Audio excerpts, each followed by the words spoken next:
बिस्मिल्लाहिर्रहमानिर्रहीम, अस्सलाम वालेकुम एवरीवन। अब जो टॉपिक हम डिस्कस करने वाले हैं that is the factors of propagation of sound. Propagation क्या है कि साउंड का एक जगह से दूसरी जगह ट्रैवल करना। ठीक है, अब क्या है कि दैट यही इसी में स्पीड आ जाता है ना, कि अगर वो साउंड वेव्स एक जगह से दूसरी जगह बहुत जल्दी ट्रैवल कर जाती है तो हम कहते हैं कि स्पीड ऑफ द साउंड वो ज़्यादा है। लेकिन अगर वही साउंड वेव्स बहुत कम डिस्टेंस कवर करती हैं in a particular unit of time, तो इसका मतलब उन साउंड वेव्स की स्पीड कम है। ठीक है, तो ये तीन फैक्टर्स पे डिपेंड करते हैं। सबसे पहले अगेन जैसे मैं आपको बताती हूँ कि इस तरह का क्वेश्चन है तो आपने तीनों फैक्टर्स के पहले नाम लिखने और फिर एक एक फैक्टर की एक्सप्लेनेशन देनी। So it depends upon the temperature of the medium, dynamic condition of the medium and viscosity of the medium. ठीक है, सबसे पहले क्या है मीडियम। मीडियम ही हमने कहा था, मैंने आपको पिछले लेक्चर्स में समझाया था कि दैट साउंड के केस में हमारे पास दो चीजें आती हैं। एक हमारे पास आ जाता है सोर्स ऑफ द साउंड जो कि वाइब्रेट करती है और जिसके अंदर वाइब्रेशंस प्रोड्यूस होती हैं तो ही साउंड प्रोड्यूस होगी, वरना साउंड वेव्स ही प्रोड्यूस नहीं होंगी। दूसरा क्या है, मीडियम है। मीडियम वो जगह है जिससे साउंड वेव्स एक जगह से दूसरी जगह ट्रैवल करेंगी। ठीक है, अगर हम मीडियम भी निकाल दें तो साउंड वेव्स ट्रैवल नहीं कर पाएंगी। ठीक है, through that medium, through that particular space, और वो अपने डेस्टिनेशन पे नहीं पहुंचेंगे। ठीक है, ये हमने पीछे एक्सपेरिमेंट के थ्रू देख भी लिया था। अच्छा, तो that is the medium. Hope so आपको मीडियम की डेफिनेशन भी क्लियर हो चुके हैं। अच्छा, अब हम आ जाते हैं थोड़ा सा temperature of the medium. Speed of the sound increases with the increase in temperature. For example, by increasing 1 degree Celsius in temperature the speed of the sound will be increased by 0.61 metre per second. Mathematically क्या है कि देखिए, जो we T है, यानी हम एक particular time period पे जो speed of the sound waves find out करें वो इक्वल है to V naught. V naught क्या है, जनरली जो आपकी स्पीड ऑफ साउंड है that is 332 metre per second plus 0.61 into T. This T is temperature. ठीक है, आप टेम्परेचर यहाँ पे मल्टीप्लाई करेंगे 0.61 से, उसको प्लस करेंगे इनटू वी नॉट। ठीक है, that is 332 metre per second. You will get the velocity और speed of the sound at a particular time. अच्छा देखिए, नाउ मैं आपको एक्सप्लेनेशन दे देती हूँ कि क्यों temperature of the medium increase होगा तो speed of the sound increase हो जाएगी। देखिए, हमारे पास जो सबसे जनरल मीडियम है ना साउंड वेव्स के ट्रैवल करने का, वो क्या है, एयर है। आपने जो स्पीकर रखे होते हैं उनकी साउंड हम तक कैसे पहुंचती है, एयर के मॉलिक्यूल्स के अंदर वाइब्रेशन जनरेट होती है ना, तो पहुंचती है।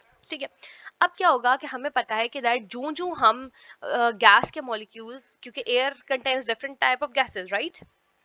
तो जब गैस के मॉलिक्यूल्स को हीट प्रोवाइड की जाती है, उनका टेम्परेचर उनको प्रोवाइड किया जाता है, तो वो जो thermal energy in the form of heat उन्हें प्रोवाइड की जाती है वो कन्वर्ट हो जाती है इनटू काइनेटिक एनर्जी। वो मॉलिक्यूल ज्यादा स्पीड से मूव करते हैं। तो जब ज्यादा स्पीड से मूव करेंगे तो एक मॉलिक्यूल दूसरे मॉलिक्यूल से जल्दी जल्दी टकरा के अपनी वाइब्रेशन उसको ट्रांसफर कर देगा। लेकिन देखिए, अगर कम टेम्परेचर है तो वो स्लोली स्लोली जाएगा और अपनी वाइब्रेशन उसको ट्रांसफर करेगा। यूं क्या होगा, ज्यादा टाइम लगेगा साउंड को एक जगह से दूसरी जगह ट्रैवल करने में। बट जब टेम्परेचर हाई होगा तो क्या है, काइनेटिक एनर्जी मॉलिक्यूल्स की ज्यादा होगी। वो एक मॉलिक्यूल दूसरे मॉलिक्यूल से बड़ी जल्दी जाके टकराएगा। ठीक है, और अपनी वाइब्रेशंस उसकी वाइब्रेशन उसको बहुत जल्दी ट्रांसफर करेगा। तो असल में साउंड का एक जगह से दूसरी जगह ट्रैवल करना क्या है कि एक मॉलिक्यूल की वाइब्रेशन, एक पार्टिकल की वाइब्रेशन दूसरे में ट्रांसफर हो। जितनी जल्दी ट्रांसफर होंगी उतनी ज्यादा क्या होगी, उतनी जल्दी ये साउंड ट्रांसफर होगी from one place to another. ठीक है, तो आपको पता होना चाहिए कि this, how can you find out the speed of the sound waves at a particular time interval. Vt is equal to V naught plus 0.61 into temperature। ठीक है, अच्छा देखिए, दूसरा जाता है dynamic condition of the medium. The speed of the sound can be further supported by the dynamic state of the medium. For example, if wind is blowing with high speed, it will help to transport sound waves more effectively as compared to the slow speed wind। ठीक है, अब क्या है हमारे पास कि जो dynamic conditions क्या है मीडियम की। डायनेमिक कंडीशंस का मतलब होता है डायनेमिक का मतलब होता है ऐसी चीजें जो कि विद टाइम चेंज हो जाएंगी। ठीक है, तो मीडियम की ऐसी कंडीशन जो कि विद टाइम चेंज हो जाए, जैसे इन्होंने अभी यहाँ पर बात की है विंड की स्पीड की।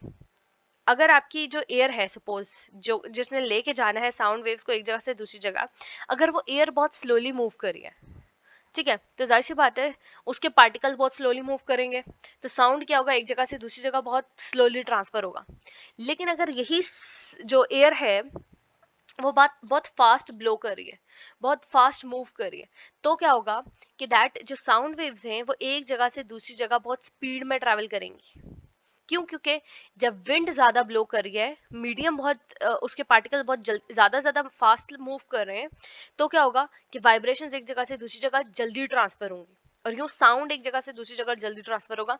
तो डिफरेंट जो डायनेमिक कंडीशंस हैं ऑफ द मीडियम, वो भी बहुत ज्यादा मैटर करती हैं। सपोज आपकी साउंड एक वायर से दूसरी, मतलब सपोज आपने लैंडलाइन से कॉल की है, ठीक है, आपकी जो बीच में टेलीकम्युनिकेशन वाली वो थी, सपोज सैटेलाइट है, वो ब्रेक हो गई हुई है, तो जो सिग्नल्स ट्रांसफर होने थे वो क्या हो जाएगा, वो उस सैटेलाइट के ब्रोक होने की वजह से, उसकी डायनेमिक कंडीशन चेंज होने की वजह से क्या होंगे, वो सिग्नल्स नहीं पहुंच पाएंगे।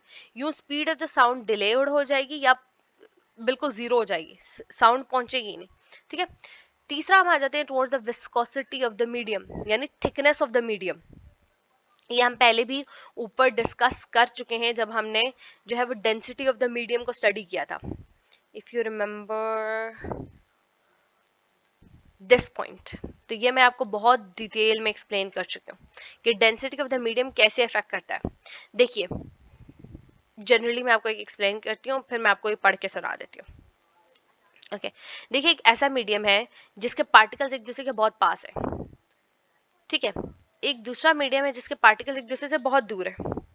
तो असल में क्या है, एक पार्टिकल की वाइब्रेशन दूसरे में ट्रांसफर होना जरूरी है ना, साउंड के प्रोपगेट करने में, साउंड को एक जगह से दूसरी जगह मूव करने में।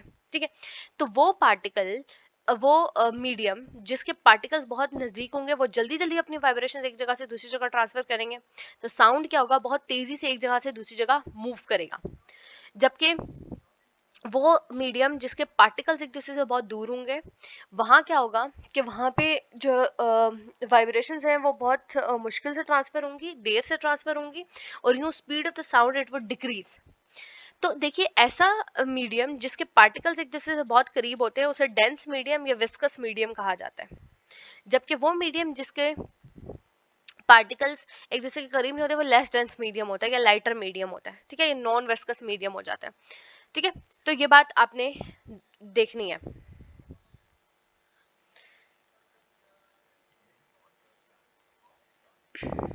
तो अगर हम डेंसिटी की बात करें तो क्या होगा कि अगर एक पार्टिकल दूसरे पार्टिकल के नजदीक हो जाएगा, ठीक है, तो साउंड बहुत जल्दी ट्रैवल होगी, लेकिन अगर वो नजदीक नहीं है तो साउंड जो है वो टाइम लगाएगी ट्रांसफर होने में। अच्छा, तो यहाँ पे हमने बात कर ली अबाउट द डेंसिटी। अब हम आ जाते हैं toward the viscosity of the medium. The speed of the sound does not depend upon the viscosity of the medium. The term viscosity tells us about the resistance of the medium to change the movement of the nearest molecules of the medium. अच्छा देखिए, अब क्या है कि आपने एक जो है विस्कोसिटी वाली टर्म को यहाँ पर उन्होंने एक्सप्लेन किया by the resistance of the medium. ठीक है, अगर आपके मीडियम में रेजिस्टेंस ज्यादा है, वो क्या कर रहा है, मॉलिक्यूल्स को वाइब्रेट नहीं होने दे रहा, ठीक है, तो क्या होगा, साउंड जो है वो ज्यादा जल्दी ट्रैवल नहीं हो पाएगी। ओके, ठीक है, लेकिन यहाँ पर इन्होंने आपको ये एक्सप्लेन किया कि दैट जो विस्कोसिटी ऑफ द मीडियम है उस पे ये फैक्टर डिपेंड नहीं करता, उस पे speed of the sound depend नहीं करती। ठीक है, लेकिन मैंने आपको डेंसिटी और विस्कोसिटी थोड़ा सा एक्सप्लेन एज सच कर दिया। तो अगर आप इस विस्कोसिटी वाली टर्म के बजाय अगर आप डेंसिटी वाली भी लिख देते ना, तो भी आपको पॉइंट्स सही हो जाएंगे। ठीक है, लेकिन जब आप विस्कोसिटी मेंशन करेंगे तो आप लिखेंगे कि that the speed of sound does not depend upon viscosity of the medium.